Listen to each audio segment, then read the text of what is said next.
예전에 불렀던 찬양 중에 하나였습니다. 마이 트리뷰트라는 그런 찬양인데, 일반 사람들은 잘 못 부르는 그런 어려운 찬양인데, 오늘 찬양대가 놀랍게 새로운 도전을 해서 또 우리에게 용기를 줬습니다. 그렇습니다. 우리의 고백, 우리의 찬미의 고백들이 이런 수준이면 얼마나 좋겠습니까? 그러나 그렇지 않아도 됩니다. 왜냐하면 우리의 그 모습 그대로를 주님은 받으시기 때문에 그렇지요. 우리의 연약함 속에 오히려 주님이 더 드러나시고 또 우리가 그런 우리들의 실존을 이해하는 게 되게 중요합니다. 구원의 가능성을 나에게가 아니라 내 업적과 일이 아닌 오직 그리스도의 보혈의 은혜, 그 은혜만을 붙들고 살기 위해서 또 우리는 그렇게 살도록 주님께서 우리의 뒤를 쫓아오시면서 날마다 우리를 깨우시고 우리들의 생각을 바꿔내시고 또 역사를 이뤄내시는 줄로 믿습니다. 우리 그 주님께 우리 큰 박수로 우리 영광을 돌리며 감사합니다. 오늘 우리가 읽은 본문의 말씀을 가지고 이제 몇 주 안 남은 사도행전 28장 11절부터 16절의 말씀을 가지고 바울이 로마에 도착하다라는 제목을 가지고 은혜를 나누겠습니다. 아마 이제 지금쯤이면 제가 이렇게 바울이 로마에 도착하다 이런 메시지를 하면 여러분들의 머릿속엔 어떠한 내용들이 있는지를 대충은 다 떠올리실 수 있으리라 믿어 의심치 않습니다. 아멘이 여전히 나오시네요. 그죠?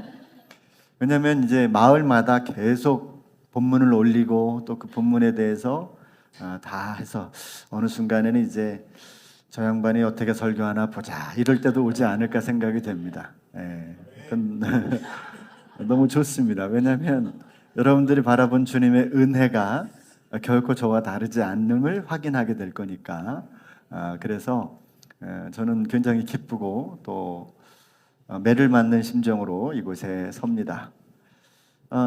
이렇게 오픈돼서 말씀이 서로 나누어지니 굉장히 좋죠. 최근에 제가 우리 성도님들하고 대화를 해보면 대화의 주어가 내가라는 단어보다 주님이라는 단어가 상당히 많이 나옵니다. 이게 참 목사로서 감동이 됩니다. 왜냐하면 사실 우리들의 인생에 우리를 불러오셨지만 우리들의 인생의 주인공은 사실 주님이시잖아요. 오죽하면 우리가 주님이라고 합니까? 그분을. 사도행전에서 확정짓는 것 중에 하나가 주님에 대한 호칭입니다. 예수님에 대한 호칭을 사도들은 주님이라고 불렀습니다. 주님, 쿠리오스. 그래서 우리도 주님이라고 부르는 거지요. 나의 주, 나의 하나님, 그분을 우리가 부르는 것입니다. 이제 바울이 로마에 도착하는 그 환경을 가지고 우리가 또 오늘도 말씀을 한번 나눠보겠습니다. 멜리데 섬은 복음과는 굉장히 동떨어진 곳이었고 미신적 세계관이 가득했던 곳이었습니다. 거기에 태어난 사람들은 평생을 그 미신 속에 살다가 인생을 마감해야 하고 끝냈어야 되는 거죠. 사실 어쩌면 우리는 굉장한 은혜 가운데 있는 것입니다. 적어도 저희들이 태어나기 200여 년 전에 한국 땅에 복음이라는 것이 들어와서 우리가 자연스럽게 이것을 접할 수 있게 된 것입니다. 이 얼마나 큰 은혜인지 모릅니다. 내가 잘나서나 우리의 뭔가 특별함이 있어서 구원을 얻은 게 아니고 하나님의 은혜로 우리가 그렇게 구원을 얻은 것이고 동시에 그 구원은 우리들의 사명과도 연결되겠죠. 먼저 믿은 것은 자랑이나 영광이 아니라 먼저 믿게 하심으로 또 다른 이들에게 대한 빚진 심정을 갖게 하기 위한 주님의 마음이라는 것을 우리는 바울을 통해서 보지 않겠습니까? 모든 영혼을 사랑하신 하나님께서는 그 멜리데라는 섬도 사랑하셨습니다. 그리고 당대 최고의 전도자였던 바울을 유라굴로 광풍 속에 몰아넣어서 죽을 똥살똥한 지경까지 몰아넣어 멜리데 섬으로 인도하셨습니다. 하나님이 그 결과를 가지고 하시려는 것은 멜리데 섬을 사랑하신 거죠. 그곳에 있는 택한 영혼들을 구원코자 하는 하나님의 계획이 거기에 있는 것이죠. 여러분, 복음은 물과 같습니다. 위에서 아래로 흐르는 겁니다. 누가 수혜자입니까? 저기 맨 밑에 있는 사람이 수혜자가 되겠죠. 그러나 그 물이 흘러가는 모든 곳에 생명이 있고 그 복음이 흘러가는 모든 곳에 다 수혜를 누리고 우리도 맛보고 다른 사람도 맛보고 그죠? 우리 논에서 다른 논으로 넘어가지 못하도록 담을 쌓아서는 되지 않는 게 바로 복음입니다. 먹었으면 나눠야 되고 함께 해야 되는 게 복음이죠. 그래서 그곳에 바울을 보내셨습니다. 그리고 뱀의 순교를 통하여 안 웃으시네. 전 되게 웃었는데 뱀을 죽여가시면서까지 아주 특별한 충격요법을 사용하셨습니다. 그래서 3개월 동안 그곳에서 복음을 전하게 하셨습니다. 제가 순교사 그랬습니다. 뱀사자를 써서 순교사 이렇게 특별한 용어가 아닐까. 되게 억울해 보이지만 이 뱀의 죽음으로써 멜리데가 살아나는 일들이 일어났죠. 본문은 그런 멜리데를 떠나서 이제 로마에 다다른 상황을 이제 묘사한 그런 말씀입니다. 다시 목적지를 향하여라는 제목으로 첫 번째 이야기를 시작해 보겠습니다. 바울이 하나님께 받은 목적지는 멜리데가 아니었죠. 로마였습니다. 그리고 바울이 꿈꾸는 곳은 서바나, 곧 스페인까지 가서 복음을 전하는 것이었어요. 그래서 이 로마 교회는 내 목적지는 서바나입니다. 서바나로 가기 전에 여러분들을 만나서 서바나를 향한 비전을 나누고 그 스페인의 복음을 증거하기 위해서 여러분들의 후원과 지원이 필요합니다. 그런 내용을 로마서 15장에 바울은 기록하고 있지요. 어쨌든 바울의 목적지는 멜리데가 아니라 로마였습니다. 그리고 그것을 향해서 바울은 지금 가고 있죠. 개항이 되고 같은 이름의 배 알렉산드리아호를 또 탑니다. 먼저 풍랑 속에서 다 깨어지고 파손된 배와 똑같은 이름입니다. 참 신기하죠. 그리고 다시 알렉산드리아라는 이름의 배를 타고 출발합니다. 멀쩡한다는 느낌이 갑자기 확 들죠. 배는 다른 겁니다. 그래서 그 배를 타고 수라구사와 레기온을 거쳐서 이 배의 최종 목적지인 보디올에 이르게 됩니다. 그리고 그 곳에서부터 육로로 로마로 약 200km의 그 걸음을 걸어서 육로로 이제 들어가게 되죠. 여기 보면 맨 밑에 멜리데라는 섬이 나오고요. 그 다음에 수라구사, 레기온, 그리고 그 레기온과 이 시실리 섬은 약 11km의 간격이 있어요. 붙어 있는 것처럼 보이지만 그 11km의 좁은 해협입니다. 거기를 통과해서 이제 부디올에 다다르게 되는 거죠. 그리고 이제 삼관을 거쳐서 로마에 다다릅니다. 삼관이라는 곳은 오늘날로 말하면 세계의 큰 여관이란 뜻인데 생각해 보면 지금의 대형 건물, 아주 뭐랄까요, 어떤 한 지역의 이정표가 될 수 있을 만한 그런 건물들이 있었던 그곳을 통과해서 이제 로마에 들어가는 일들이 일어나게 됩니다. 어쩌면 여러분 독자들의 입장에서 보면 이 모든 항해를 주님께서 주관하시고 다스리고 있다는 것을 느끼게 되고 또 그 일에 대한 실제적인 사건들로 채워지고 있는 것이 맞습니다. 그래서 여러분 우리는 어쨌든 희비가 엇갈리는 세상 속에서 이 풍랑을 만난 바울 일행의 삶 그리고 다시 목적지를 향해서 달려가는 그들의 모습을 보면서요. 우리들의 삶에도 참 어쩔 때는 기쁨이 있고 감사가 있고 하나님이 정말 우리와 함께 하신 것 같아. 우리 속에 역사하시는 것 같아.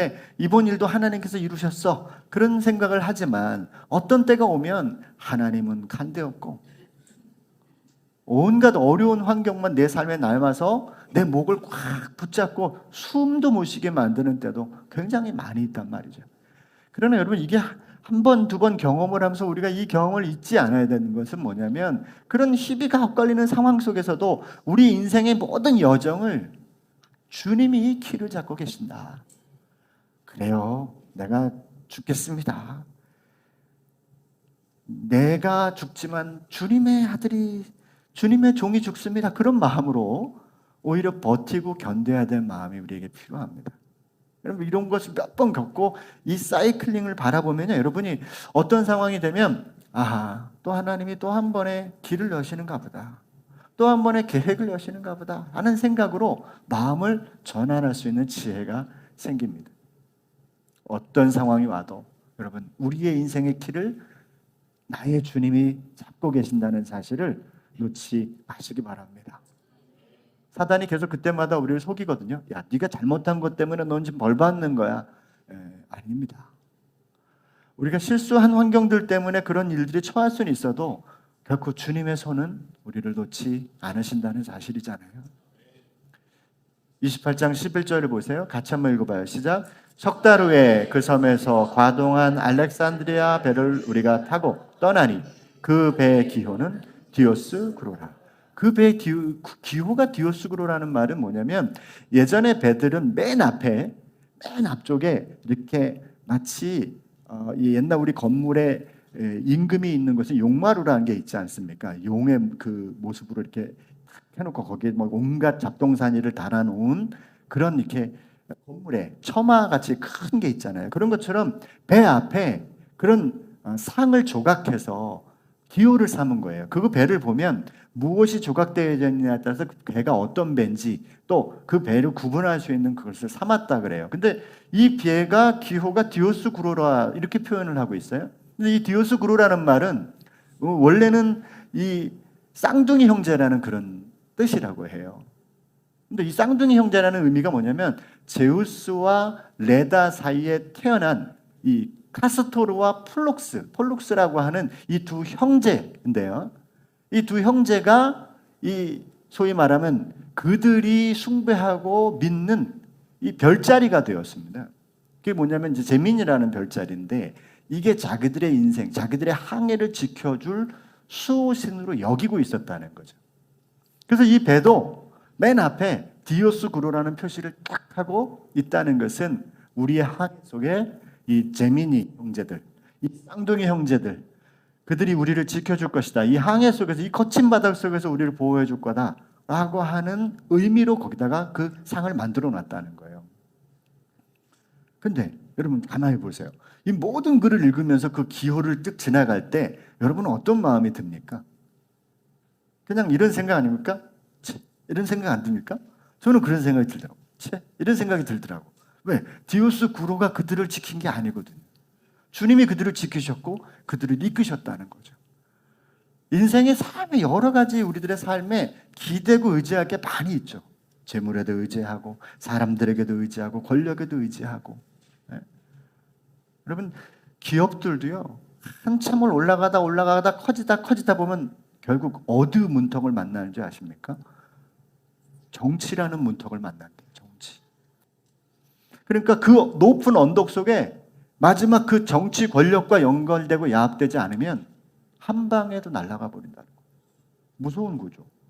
그러니까 어떻게 뭐에 기대고 자기가 갈 수 있는 환경을 의지할 수 있는 환경들이 그들에겐 필요했던 거죠. 그런데 우리가 이 28장, 27장 이후부터 읽어내는 과정 속에서의 주관은 그 어떤 세상의 힘이 아니었다는 거죠. 오직 하나님께서 그들을 인도해 가시고 있다는 사실. 이게 제민이라는 별자리입니다. 두 형제의 별자리. 누가는 폭풍 속에서 떠밀려가는 그 배를 지킬 수 있는 분은 쌍둥이 형제가 아니라 오직 주님이다. 이걸 한 번 더 강조하는 차원에서 그 기호를 거기다 새겨놓지 않았을까? 인생의 선장을 주님으로 모시고 살아가는 우리가 되었으면 좋겠습니다. 자, 두 번째, 로마에 입성하는 이야기입니다. 로마에 입성한 장면은 이 멜리데와 상당히 대조적인 모습이죠. 왜 그러냐면 이 앞선 문화와 상당히 동떨어져 있는 모습을 우리가 보게 돼요. 왜요? 멜리데는 굉장히 미신에 익숙하죠. 네? 그들은 바다의 신, 뭐 이런 것들을 믿으면서 있었고 완전히 토인이라고 표현할 정도로 그런 아주 뭐랄까요? 야만에 속한 그런 문화를 가지고 있었습니다. 물론 그들의 문화도 무시할 수 없겠지요. 문화적인 차원에서 바라보면. 그러나 그것은 비교 차원에서 보면 앞선 로마와 전혀 다른 겁니다. 로마는 당대의 최고의 선진 문화를 가지고 있었어요. 그죠? 한 군데는 전혀 복음을 이해할 수도 없고 전혀 문화의 혜택도 받지 못한 곳이 또 한 군데는 가장 첨단의 문화를 가지고 있는 곳이었어요. 그러나 여러분, 복음이 필요하지 않은 것은 세상 그 어디에도 없습니다. 복음이 필요하지 않은 인생은 아무도 없는 거예요. 누구나 예수 그리스도가 필요합니다. 누구나 주님의 보혈이 필요하기 때문에 사실은 모양은 전혀 다르지만 이 로마 역시 그리스도의 복음이 더 절실하게 요구되는 것입니다. 바울은 죄수의 신분으로 그곳에 들어갑니다. 그러나 그가 죄인이라는 이미지보다는 오히려 하나님의 인도하심을 따라 마치 승전보를 울려 퍼지듯이 그를 맞이하는 사람들이 그를 따라 나와가지고 그를 환대합니다. 그리고 그들과 같이 일주일을 보내고 시간을 보내게 됩니다. 그리고 그들이 그 바울의 일행과 같이 육로로 로마에 함께 입성해 주는 일들이 일어나죠. 마치 이게 제 느낌에 예수님께서 예루살렘에 입성할 때, 나귀를 타고 입성하실 때 호산나 외치면서 따라왔던 그 모습이 연상이 되는 겁니다. 비록 죄수의 신분으로 갔지만 하나님이 그 로마라고 하는 것에 입성할 때는 여러분 로마의 교회를 먼저 세우셨잖아요. 왜? 바울의 편지를 통해서 이미 로마에는 수많은 성도들이 있었습니다. 그리고 그 자기들에게 보낸 그 로마서라는 이 서신서를 읽은 사람들이 바울을 보기를 간절히 원했을 거예요. 도대체 어떤 인물이기에 이런 삶을 살기를 원하고 이렇게 살아왔는가? 그리고 그를 수많은 사람들이 환대하고 찾아왔다는 얘기입니다. 그를 맞이하는 많은 동역자들이 있었고 그들은 새롭게 펼쳐질 로마의 복음화에 관해 한껏 부풀어 있던 그런 마음으로 찾아와 있었을 것이다라는 느낌을 지울 수가 없습니다. 바울은 이미 서신을 통해 그들에게 자신을 소개했고 그들은 그 서신을 통해서 바울 보기를 간절히 원했을 것입니다. 사상했던 교회, 스스로 만들어진 로마 교회는 복음으로 살았던 바울을 보고자 했을 것입니다. 이 일이 바울에게 너무 큰 감사가 되고 심지어 바울의 용기가 됐다고 성경이 표현합니다. 자, 28장 15절 읽어보겠습니다. 시작. 그곳 형제들이 우리 소식을 듣고 아피오 광장과 트레이스 타베르네까지 맞으러 오니 바울이 그들을 보고 하나님께 감사하고 담대한 마음을 얻으니라. 네, 대단하잖아요. 바울이 여러분 성도의 만남에는 엄청난 힘이 있습니다. 엄청난 힘이 거기에 있습니다. 이 세상에 성도의 만남보다 강력한 힘이 없습니다. 교회와 공동체의 지향점이 바로 이 만남에 있습니다. 로마서 골로새서 3장 12절 말씀 보면 한번 같이 읽어볼까요? 시작. 그러므로 너희는 하나님이 택하사 거룩하고 사랑받는 자처럼 긍휼과 자비와 겸손과 온유와 오래 참음을 옷 입고 누가 누구에게 불만이 있거든 서로 용납하여 피차 용서하되 주께서 너희를 용서하신 것 같이 너희도 그리하고 이 모든 것 위에 사랑을 더하라. 이는 온전하게 매는 띠니라. 그리스도의 평강이 너희 마음을 주장하게 하라. 너희는 평강을 위하여 한 몸으로 부르심을 받았나니 너희는 또한 감사하는 자가 제가 우리 교회를 시작하면서 이 본문의 말씀을 저는 엄청나게 강력하게 받았습니다.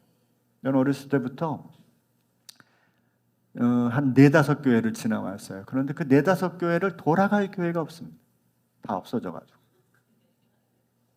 그래서 제가 절대 교회 안에 이런 분쟁이나 다툼이 없어야 된다. 이게 저의 화두 중에 하나였습니다.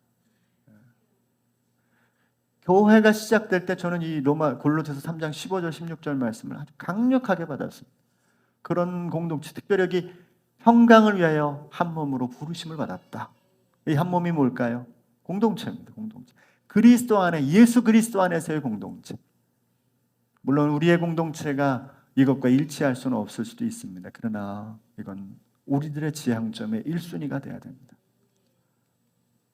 바로 이 로마 교회 안에 들어가는 바울은요, 하나님께 감사하고 용기를 얻었다. 이렇게 표현합니다. 용기를. 뭐 때문에?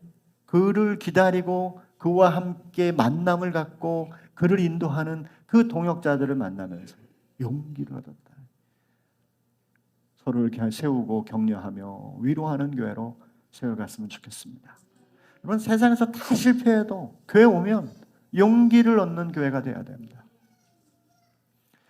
세 번째는 이제 이게 이상한데 복음의 적용을 좀 해보겠습니다. 네, 졸다가 만들어서. 첫째는 인생의 주관자가 아까도 말씀드렸지만 주님이라는 분명한 진리 앞에 서야 된다는 것입니다. 매 순간 유로갈로와 그로 인한 파도들이 우리를 향해 덮쳐오지만 여러분, 우리를 인도하시는 분은 우리의 선장이신 예수님이시죠. 자, 여기 제가 선장 되신이라고 표현했는데요. 왜냐하면 그분을 선장으로 삼으셔야 됩니다. 바울의 말을 듣지 않은 그 선주와 선장은 모든 걸 다 버려야만 했잖아요. 그럼 바울이 무슨 그 사람이 하나님입니까? 아니에요. 그 사람을 통해서 주님이 말씀하셨으니 우리는 주님이 우리의 선장 되신다는 것을 믿고 살아가야 되는 거죠. 그를 이끄시는 분도 예수님이기에 폭풍우보다 주님을 보셔야 됩니다. 파도가 아니라 주님의 자비하심을 더 볼 수 있어야 됩니다. 문제가 생길수록 자꾸 주님의 자비하심을 바라보십시오. 여러분, 제가 정리한 기도의 3가지 요건을 기억하십니까? 저랑 1:1 성경 공부를 하신 분은 대부분 기억하시리라 생각하는데 저였기 때문이죠. 네. 기도가 뭘까? 저는 기도를 3가지로 정리합니다. 제 인생 속에 저는 기도를 3가지로 정리합니다. 첫째는 기도는 하나님께 온전히 의존하는 겁니다. 그러니까 언제까지 기도하냐? 8시간 기도하냐? 10시간 기도하냐? 1분 기도하냐? 10분 기도하냐? 제일 중요한 건 주님 앞에 온전히 의지를 할 수 있는 마음이 있을 때까지 해야 됩니다. 그러면 그 안으로 들어가면 그 다음부터 두려움이 사라집니다. 염려가 사라집니다. 주님을 의지하는 마음이 딱 오는 순간. 그러니까 기도할 때 이거부터 시작하십시오. 목표점은 내가 요만큼 기도했으니 됐어가 아니라 그분을 의지할 때까지 기도하십시오. 그게 1분이면 더 좋습니다. 상관없습니다. 그렇게 들어가는 순간 2번째 기도가 열립니다. 그게 뭐냐면 내 소원이 아닌 주님의 소원이 확 들어오기 시작합니다. 이 일에 대한 해석이 달라져요. 나는 이 문제를 지금까지 이렇게 풀어가려고 했는데 하나님의 시선이 딱 들어오기 시작합니다. 기도의 내용이 틀려져요. 하나님 이거 해결해 주세요. 이거 해결해 주세요. 제가 오래전에 벌써 20년이 넘는데 어느 분에 대한 분노가 있었습니다. 그래서 제가 기도를 이렇게 기도했습니다. 하나님 손 좀 봐주십시오. 매일 기도할 때 처음부터 그거부터 기도했어요. 하나님 손 좀 봐주세요. 아니 제가 이제 개척하기 전에 기도했으니까 청년들을 담당할 때였는데 그날도 여전히 교회 일찍 가서 혼자 기도하는 거예요. 하나님 손 좀 봐주세요. 근데 하나님이 저에게 딱 깨닫게 해주시는 거예요. 그 말이 뭐였냐면 지금도 또렷합니다. 너는 문제 없냐? 이렇게. 와, 그거 저는 잊지를 못하겠어요. 너는 문제 없어? 너는 나아? 너는 잘났니? 와, 근데 제가 그 말에 그냥 무너졌어요. 그날부터 저는 그 기도를 멈췄어요. 하나님께 의존되고 하나님께 머물면 하나님의 소원이 속에서부터 올라오기 시작해요. 기도가 내용이 틀려집니다. 나는 이걸 간절히 원하고 이걸 원해서 기도하기 시작했는데 기도 끝날 때는 내가 원하는 기도는 간대 없고 주님이 원하는 기도만이 내 마음속에 남아요. 그래서 3번째 기도로 연결되는데 그 3번째 기도가 삶입니다. 이제 기도하면서 살아야 되는 거예요. 그 나에게 주신 말씀 붙들고 사는 겁니다. 근데 여러분 이 3가지가 저는 인생을 살면서 이게 기도가 저의 정리입니다. 이게 기도라는 성경의 정리라기보단 제 인생 속에서의 기도의 정리인데 이렇게 기도가 되면 그 다음에 저는 기도의 삶은 그 다음은 계속 기도하면서 갈 수밖에 없는 구조가 생깁니다. 근데 굉장히 강력한 주님의 뜻이 이루어지는 과정이 될 거라고 저는 생각하고 사는데 그러면 우리가 바라볼 게 그런 겁니다.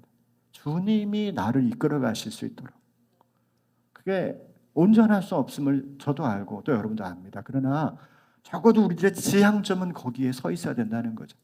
둘째는 여러분 좀 전에도 말씀드렸지만 복음의 효용성입니다. 복음이 얼마나 강력하게 사람들에게 적용되고 있고 너무나 필요한 것인지를 깨닫는 것이죠.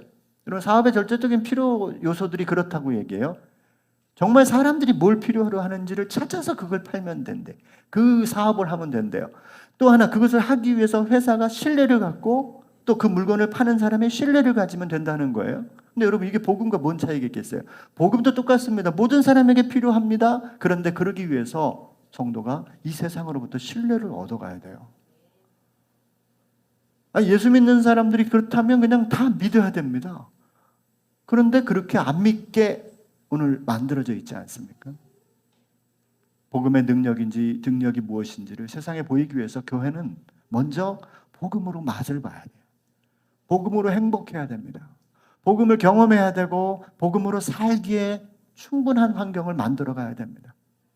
그러면 그것을 바라보는 사람들에게 자연스럽게 복음을 접하게 됩니다. 여러분, 교회의 크기와 쾌적함은 일부가 될 수 있지만 교회 전부가 아닙니다. 공동체 안에서 교회의 본질은 결코 이것이 전부가 아닙니다. 교회는 오히려 그 복음 자체가 얼마나 능력이 있는지, 얼마나 그 복음이 나를 살리고 있는지. 그러니까 사실 우리들의 대화는 정치의 문제가 아니에요. 우리의 문제는 사업의 문제가 아닙니다. 우리의 문제는 어떤 관계의 문제를 초월해서 주님이 나에게 무슨 일을 하셨는가? 주님이 우리에게 어떤 일들을 지금 하고 계신가? 그런 일들을 나누는 겁니다. 오늘 아침에 왔는데 집사님 한 분이 지난주에 우리 그 마을 모임을 잠깐 하면서 기도 제목을 낸 겁니다. 아주 간단한 기도 제목이었습니다. 집을 좀 나가게 해달라고 기도를 했는데 오늘 아침에 제가 딱 나오는데 저한테 그러시더라고요. 목사님, 기도한 지 다음 날 주인이 전화 와서 나가라는 거예요. 야, 응답도 엄청 빠르더라고요.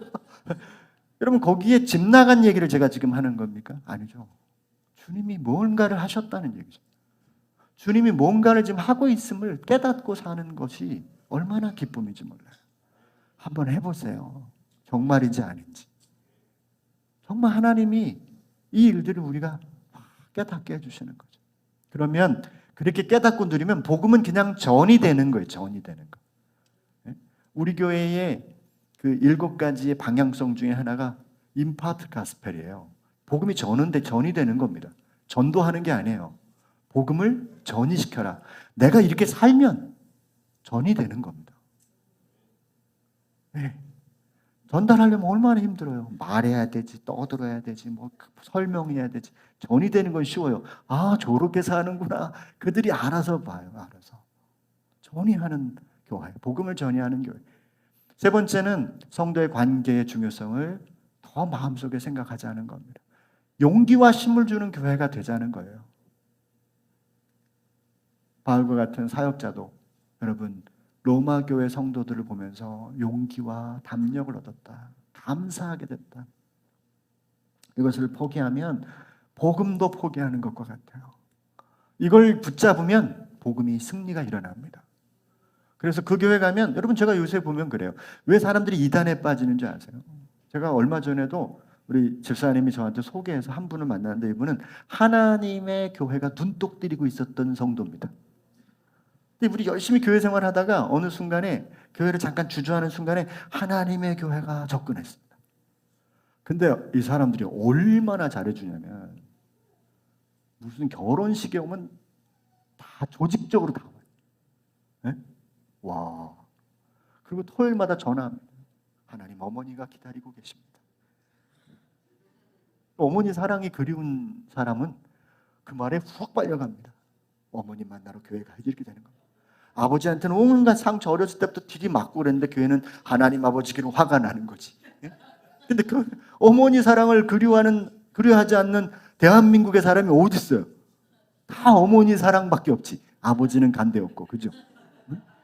아버지들 죄송합니다만. 그런데 그 어머니 사랑을 받으러 교회로 오려니 얼마나 좋아요. 그렇죠. 호시탐탐 너무나 잘해주는 거예요. 우리 딸내미도 이단에 빠졌던 적이 있었잖아요. 빠지는 않았대. 네. 아니 학교 다니는데 오늘날 학교에 잘해주는 선배들이 있는 거예요.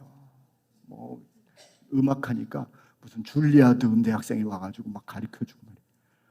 아니 이게 뭐 얼마나 갑자기 혹합니까? 큰일 날 뻔했어요. 제가 딸을 잃을 뻔했어요. 여러분 잘해주면 이게 놀라운 일입니다. 우리 교회는 감사하게 장례식만 한번 끝나면 여러분들이 교회 등록했었어요. 장례식 엄청 열심히 해줘요. 우리 교인들은 정말 가서 나는 우리 장례식이 제가 은혜스럽다니까요. 보통 이제 인사하고 지나가잖아요. 근데 그러고 같이 울고 같이 싸매주고 얼마나 난 위로가 되는지 그 모습만 봐도 마음이 기뻐. 근데 여러분 보세요. 이걸 포기하잖아요. 복음도 포기됩니다. 이단은 이걸 잘 쓰고 있어요. 잘 쓰고 있어요. 근데 교회는 이걸 포기하고 있는 거예요. 한 명이 신앙생활을 세워지는 일은 정말 몸부림쳐야 신앙생활을 하고 수 있거든. 근데 그 사람이 한 방 두 방에 날아가요, 날아가. 이거 쉽지 않게. 여러분, 수양하지 못하고 덮지 못하는 것은 우리 연약함이에요. 우리 부끄러움입니다. 이걸 깊이 생각해야 됩니다. 늘 마음에 우리 스스로를 채찍질해야 됩니다. 어떤 이들에게는 나는 그래도 용기를 주고 있어. 어떤 이들에게는 기쁨을 주고 있어. 근데 어떤 이들에게는 그 기쁨을 못 주고 있어. 몇몇 사람이 그렇게 생각합니까? 이 사람은 다 못 주는 거예요. 다 가야지, 다 복음인데. 그렇지 않습니까? 한번 따라서 해볼까요? 여러분 답을 좀 해보세요. 제가 어저께 아주 큰 교회 갔는데 그 교회에서 임직식이 있었어요. 제가 기도하러 갔는데 거기서 하나 배운 게 있습니다. 건물이 너무 좋고 훌륭했습니다. 근데 저는 진짜 외형적인 건물이 교회가 아니라는 걸 알거든요. 교회는 그 안에 있는 예수 그리스도를 믿는 믿음의 공동체가 교회지 않습니까? 우리 모두 교회입니다. 그러니까 여러분, 우리의 답은 하나여야 됩니다. 한번 해봅시다. 좋습니다. 시작. 여러분도 손도 해보세요. 시작. 좋습니다. 제가 이제 질문을 드리면 여러분 대답이 좋습니다 하시면 됩니다. 예수님 어떠세요? 하나님 어떠세요? 무지개 교회 어떠십니까? 좀 해보세요. 지금 나도 여기서 이렇게 얼마나 창피한데 지금 하고 있는 거예요. 저도 그래도 인격이 있는 사람인데 부끄러움을 못 느끼겠습니까? 네, 그래도 해보세요. 자, 무지개 교회 어떻습니까? 장로님 어떠십니까? 목사는 어떤가요? 우리 안수 집사님들 어떠십니까? 우리 권사님들 어떠세요? 아, 너무 저기 입에 바른 소리 아니야? 그래서 정말 좋습니다. 이렇게 하는 거예요. 우리 교회 어떻습니까? 여러분 해볼 수 있다니까요. 해볼 수 있다니까요. 못할 게 아니에요. 이게 어렵지 않습니다. 그게 얼마나 중요하다는 걸 모르잖아요. 우리 한국 사람은 어떤 거예요? 뭐든지 소화해내는 사람들이잖아요. 한국 교인들은 헌금을 어떻게 해요?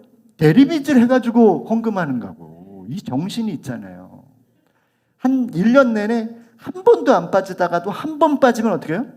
죄스러운 마음을 가지고 사는 게 한국 사람들이에요. 무지개 교회는 안 그렇지만, 무지개 교회는 빠져주면 좋아요. 괜찮아요. 아, 이분이 어디서 또 하나님 나라를 살고 있구나. 이렇게. 1년에 한 번도 안 빠지는 사람이 저는 불안해요. 그 자기 의 삼을까 봐. 좀 빠져주고 그래야 돼요. 어느 날 제가 빠지려고 그러는데. 여러분, 그런 뭐든지 소화해내고 1,000원짜리 한 장 다리미로 데려서 헌금하는 마음인데 사람과의 관계 안에서 좋습니다 한번 못하겠습니까? 그거 하나로 용기 얻는데, 그거 하나로 감사하는데 우리 해야 될 일이에요. 그러면 이게 교회 안에 만들어지면 우리 교회는 부흥 안 해도 부흥해요. 일단 하나님이 막 보내. 아, 해보세요. 좋습니다. 한번 해보시라고. 안 될 수가 없어요. 근데 여러분 뭐예요? 오징어보다 맛있는 게 뭐예요? 사람 씹는 거잖아요. 절대로 그러면 안 됩니다. 제가 회사도 가보고 여러 가지 일도 해보면 여러분 이게 너무나 만연되어 있어요. 대한민국에. 엄청 만연되어 있어요. 저도 그 안에 뭐 들어가 있는 사람이죠. 정치인 씹는 거 보면 뭐 사정없이 씹잖아. 안 그래요? 뭐 세상이 이렇게 됐는지 몰라요. 우리나라가 같은 나라 사람인지 모를 정도로. 맞습니다. 여러분, 교회 안에 누구도 고치려 하면 안 됩니다. 고치지 마십시오. 수용하십시오. 법이 있어요. 교회는 규칙이 있어요. 그 규칙에 위배되면 장로님, 우리 당회가 열려서라도, 우리 공동회가 열려서라도 해결합니다. 근데 그렇지 않고 고치려 하면 교회가 그때부터 금이 갑니다. 교회는 이 사람들이 망치는 거예요. 고치려는 사람들. 여러분, 저는 우리 교회 오면 누구도 고치려고 하지 않습니다. 그냥 보지. 이분을 그대로부터 출발하는 겁니다. 그런데도 불구하고 저 때문에 상처받는 분들도 많습니다. 수용하고 인정할 때 아이는 아이대로 큰 사람은 큰 사람대로, 적은 사람은 적은 사람대로. 어떤 사람은 밥을 안 드시고 가는 분들이 있어요. 왜 안 먹어? 왜 안 이러지 마세요. 집에 맛있는 게 있는가 보다. 이렇게 하세요. 어떤 사람은 밥을 더 많이 먹는 사람이 있어요. 그럼 더 주세요. 그냥 그분한텐. 똑같이 먹어 주지 마시고. 네? 저도 그래서 많이 못 먹어요. 좀 나눠서, 좀 서로. 네? 저는 참 이런 얘기를 많이 합니다만, 교회는 성전을 짓고 화려함을 장식하는 것보다 감사와 용기가 되는 삶을 준비할 때 저는 비로소 교회가 된다고 믿어요. 이 교회가 최근에 외부에서 오신 분들이 굉장히 감동을 많이 받더라고요. 너무 놀랍대.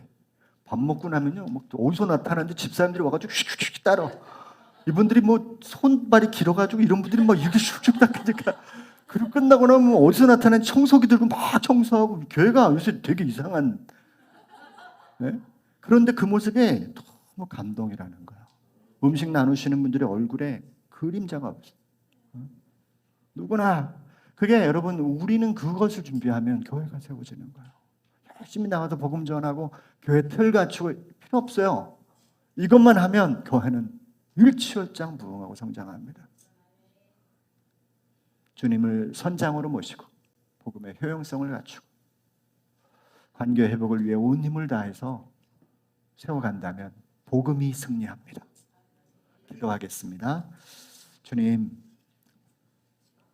로마로 들어가는 바울, 그는 로마에서 얼마 후에 죽게 됩니다.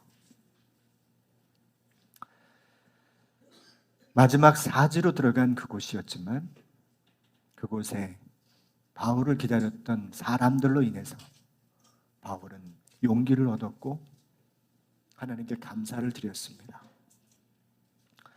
우리가 이 세상에서 살면서 나와 함께하고 나를 기억하는 사람들이 나를 사랑하고 나를 잊지 않는 것만큼, 그래서 영원한 나라에도 그들과 함께 웃고 웃으며 함께 먹고 마시는 때가 올 것임을 우리가 믿고 사는 사람들임을 분명히 깨닫게 해주셔서 우리의 가정부터 온전히 하나 되고 우리의 교회부터 온전히 사랑하며 이 땅에 나아가 우리의 기업 안에서도 사람들을 세울 수 있는 우리의 교회와 우리들의 삶이 될 수 있도록 우리를 인도해 주시옵소서. 예수님의 이름으로 기도드렸습니다.